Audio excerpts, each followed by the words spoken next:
بسم اللہ الرحمن الرحیم۔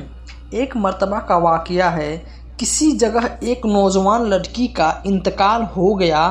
اس کی لاش کو غسل دیا گیا اور کفن پہنانے کے بعد نماز جنازہ پڑھی گئی، اور ادھر اس کی قبر کی کھدائی کی کام بھی مکمل ہو گئی۔ اس کے بعد میت کو قبرستان میں لایا گیا اور لاش کو جیسے ہی قبر میں رکھنے لگے تو لوگوں نے دیکھا کہ قبر میں ایک بھیانک سانپ بھی دیکھ ایسا لگ رہا ہے کہ وہ اسی لاش کا انتظار کر رہا ہے۔ یہ دیکھ کر سب لوگ ڈرنے لگے اور گھبرانے لگے۔ اس کے بعد ان لوگوں نے اس قبر کو بند کر دیا اور دوسری قبر کی کھدائی کی۔ جب قبر کھودی گئی تب قبر کے اندر کچھ بھی نہیں تھا، لیکن جیسے ہی پھر سے میت کو لایا گیا اور قبر میں رکھنے لگے تو دیکھا کہ یہ سب ایک قبر میں بھی موجود تھے۔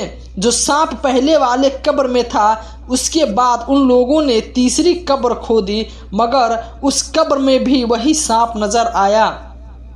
ان لوگوں نے جیسے ہی بہت ساری قبر کھود ڈالی، مگر ہر ایک قبر میں وہی بھیانک سانپ موجود تھا۔ پھر اس کے بعد لوگوں نے علماء اکرام سے رابطہ کیا اور مولانا صاحب نے بتایا کہ اس لڑکی نے دنیا میں کوئی بہت بڑا گناہ کیا ہوگا۔ اس گناہ کی سزا اللہ تعالیٰ اسے دے رہا ہے۔ تم جہاں بھی اس لڑکی کے لیے قبر کھودو گے وہاں پر اس سانپ کو موجود پاؤ گے۔ تم لوگ اسے اسی حالت میں دفن کر دو۔ آخرکار اس لڑکی کو اس سانپ کے ساتھ ہی سپرد خاک کر دیا گیا۔ اللہ اکبر!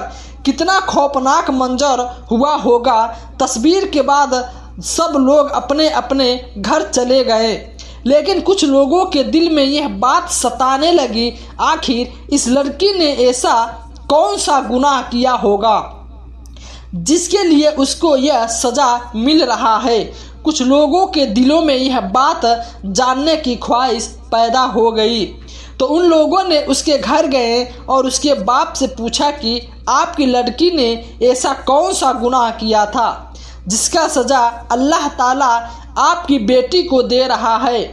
یہ سنتے ہی اس کا باپ رونے لگا اور روتے ہوئے کہا، مجھے یہ بات بتانے میں شرم آتی ہے، لیکن سنو اور اپنی بیٹیوں کو سمجھاؤ تاکہ اور کسی کے اوپر عذاب نہ آئے کہ میری بیٹی دنیا میں بے پردہ رہا کرتی تھی اور اپنے چہرے پر میک اپ لگایا کرتی تھی اور ہونٹوں پر لپسٹک لگا کر بازاروں میں غیر مردوں کے سامنے گھوما کرتی تھی اور لڑکوں کے ساتھ جھوٹی محبت کیا کرتی تھی۔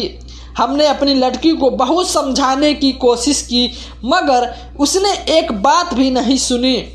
پھر محترم خواتین، اللہ تعالیٰ کو عبرت دکھانے مقصد تھی کہ دیکھو اس عورت کا کیا انجام ہوا کہ اس کو ہولناک عذاب دیا گیا۔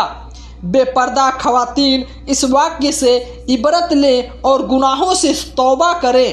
دوستو، موت کا مزہ ہر نے ایک چکھنا ہے اور قبر کی اندھیری کوٹری میں ضرور جانا ہوتا ہے، لیکن ہم لوگ اس دنیا میں رنگ رلیا میں قبر میں بھول چکے ہیں اور قبر ہمیں بھولے نہیں۔ قبر ہمیں ہر وقت یاد کرتی ہے۔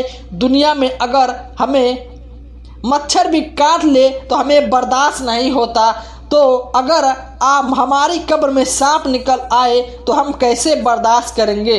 اللہ تعالیٰ سے دعا ہے ہم سب کو نیک بننے کی توفیق عطا فرمائے۔